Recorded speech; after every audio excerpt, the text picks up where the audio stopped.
The Well by W. Jacobs. Part 1. Two men stood in the billiard room of an old country house, talking. Play, which had been of a half-hearted nature, was over, and they sat at the open window, looking out over the park, stretching away beneath them, conversing idly. "Your time's nearly up, Jem," said one at length. "This time 6 weeks, you'll be yawning out your honeymoon and cursing the woman, I mean, who invented them." Jem Benson stretched his long limbs in the chair and grunted in dissent. "I've never understood it," continued Wilfred Carr, yawning. "It's not in my line at all. I never had enough money for my own wants, let alone for two. Perhaps if I were as rich as you, or Croesus, I might regard it differently." There was just sufficient meaning in the latter part of the remark to his cousin to forbear replying to it. He continued to gaze out of the window and to smoke slowly.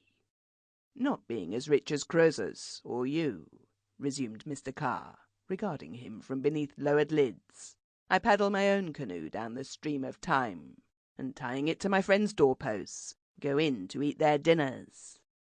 "Quite Venetian," said Jem Benson, still looking out of the window. "It's not a bad thing for you, Wilfred, that you have the doorposts and dinners, and friends." Mr. Carr grunted in his turn. "Seriously, though, Jem," he said slowly, "you're a lucky fellow, a very lucky fellow. If there's a better girl above ground than Olive, I should like to see her." "Yes," said the other quietly. "She's such an exceptional girl," continued Carr, staring out of the window. "She's so good and gentle. She thinks you are a bundle of all the virtues." He laughed frankly and joyously, but the other man did not join him.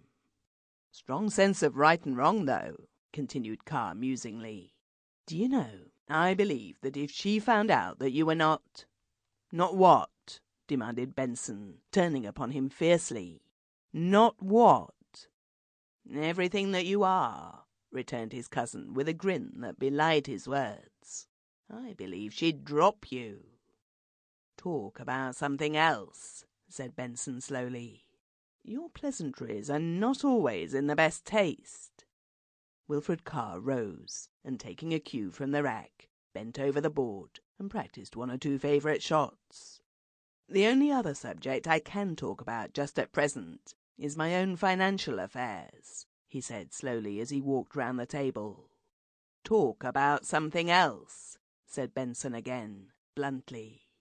"And the two things are connected," said Carr, and dropping his cue, he half sat on the table and eyed his cousin.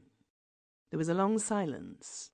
Benson pitched the end of his cigar out of the window, and leaning back, closed his eyes. "Do you follow me?" said Carr at length. Benson opened his eyes and nodded at the window. "Do you want to follow my cigar?" he demanded.